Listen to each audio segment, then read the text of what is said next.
सोचो जब एक पिता के हाथ से उसके बेटे को छीन लिया जाएगा तो उस पिता पे क्या बीता होगा। एक कहानी है अभी राजा और सोनम के बारे में। होता क्या है, जब राजा का 13वीं होता है तो 13वीं के दिन उस राजा के घर पे एक रिपोर्टर जाता है और वो उसके पिता से बात करता है कि आज आपके बेटे का 13वीं है, आप कैसा फील कर रहे हो, क्या आपको उसकी याद आती है। तो आइए ये वीडियो देखिए क्या होता है, उसके पिताजी ने क्या बताया। हम राजा रघुवंशी के घर पे मौजूद हैं और आज राजा के 13वीं का कार्यक्रम है। उनके पिता अशोक रघुवंशी इस वक्त हमारे साथ मौजूद हैं, सीधे उन्हीं से बातचीत करते हैं। आज बेटे के 13वीं का कार्यक्रम है, कितना याद कर रहे हैं अपने बेटे को? मैं मेरे बच्चे को बहुत मिस कर रहा हूँ। वो मुझे उम्मीद जो मैंने करी थी कि मेरे बच्चे शादी करूँ, उनका पोता पोती के दादा बनूँ, वो उम्मीद ही खत्म हो गई। आप खुद सोच के देखो, उसके पिता ने बोला कि मेरा सपना था, मैंने सोचा था एक दिन मेरे बेटे की जब शादी कर दिया जाएगा तो मैं एक दिन दादा बनूंगा, मेरे भी पोते होंगे। लेकिन एक सोनम नाम की लड़की ने जो एक पिता के सपने को चूर चूर कर दिया। आपका क्या राय है, सोनम को कैसी सजा मिलनी चाहिए, आप ये कमेंट करके जरूर बताना। खैर, राजा के पापा का ये कहना है कि उस लड़की को काला पानी की सजा मिलनी चाहिए, क्योंकि ये लड़की अभी जेल जाएगी। फिर क्या होगा कि 20 साल 40 साल बाद ये लड़की वापस आएगी और फिर से ये किसी एक राजा की जान ले सकती है। देखिए आप ये वीडियो। उसको आपातकाल की सजा सुना चाहिए, मौत से कुछ नहीं होगा, काला पानी सजा होना चाहिए। ऐसे फांसी तो उसको छूटने के बाद फिर वो हरकत करेगी, उसके निगाह में पूरा कौन कहाँ है और फिर वापस मर्डर करना चालू कर देगी। रिपोर्टर ने बोला कि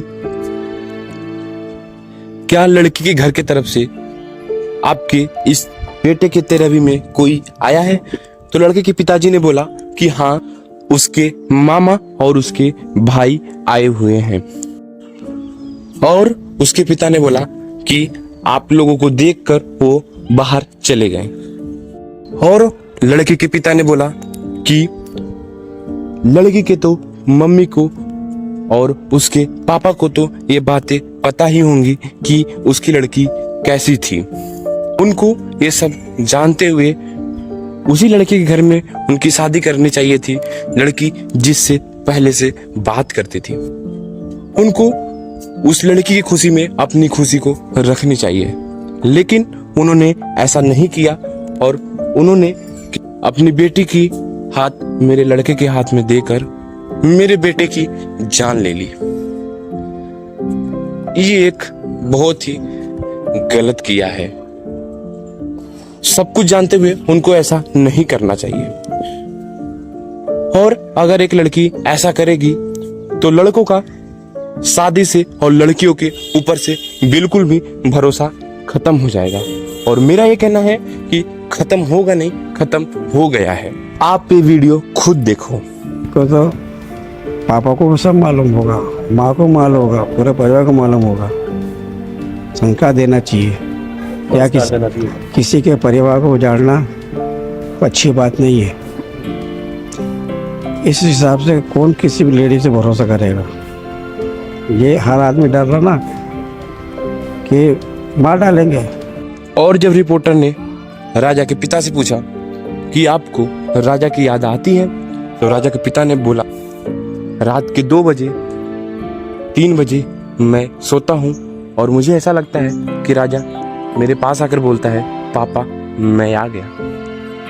आप ये वीडियो खुद देखो। ये वीडियो में राजा के पापा के आंख से आंसू आ गए हैं। राजा क्या कहेंगे, राजा को कितना याद करते हैं? आपने कहा था कि एक भी दिन में रात में मुझे नींद नहीं आती है, कभी 3 बजे नींद खुल जाती है, कभी 2 बजे। आज भी मैं 3:30 में नींद खुल गई, उसके बाद मैं सोया नहीं है। कहीं से कहीं आती है पापा मैं आ गया हूँ। राजा की आवाज़ सुनाई देती है? आवाज़ आती है, बस पलंग पे पड़ा रहता हूँ कि कहाँ मैंने शादी कर दी, इससे हत्यारा है वहाँ पे। तो आज मेरा बेटा मेरे पास ही नहीं है,